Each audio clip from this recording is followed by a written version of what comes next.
a major change in the country. Can you remember where you were when FW made his speech? Absolutely. So I was at Wits and he made the speech. I was working at Wits and we watched on the TV and then all ran onto the streets in great celebration. Huh?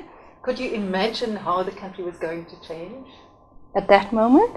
No, not at all. Huh? It was, every South African has that moment of wanting to return, and I was lucky enough to be there seeing Madiba standing on the steps of Trafalgar Square, looking out over all of us, saying, "I love you all so much, I want to put you in my pocket and take you home." And I burst into tears. And so it was those stories that I got the chance to involve myself in and become a part of these people's lives for a short period of time that really fascinated me. I like asking those penetrative questions that make people talk about their past and their lives, and you know.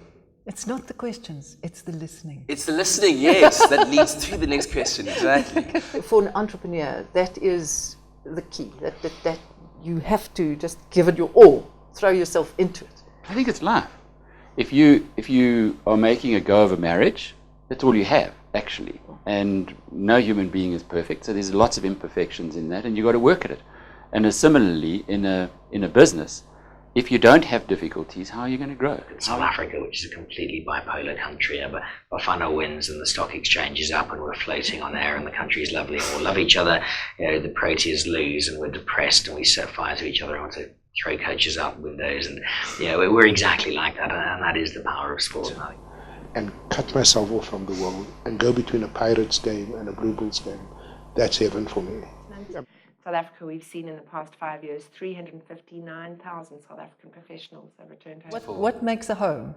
When I think of back home in Potchefstroom, where I grew up with my grandparents, where they raised me, I remember evenings where we'd cook corn and the whole kitchen would smell like corn, or my mom or my grandma would make sampan beans. My parents, as well as Letsogo's parents, are going to be first-time grandparents as well. So it's a change for everybody around us. And as for us as well, we've got a nice little house and we've got 3 bedrooms and got a bedroom that's now basically allocated to the Zulu princess coming. The color scheme has been chosen. What does a child need growing up? What is the one essential? It sounds a bit old-age, but it's love. What does love mean? Love means conveying a sense, in this case to a young person, that they are very deeply respected, heard, cared for, despite who they might be.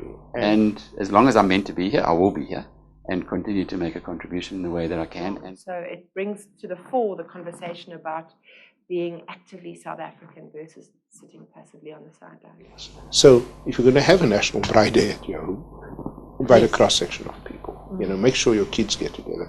You know, because very often the kids have less hang-ups, as you know, than the parents. But so much faith in our young people that they can help this country turn around.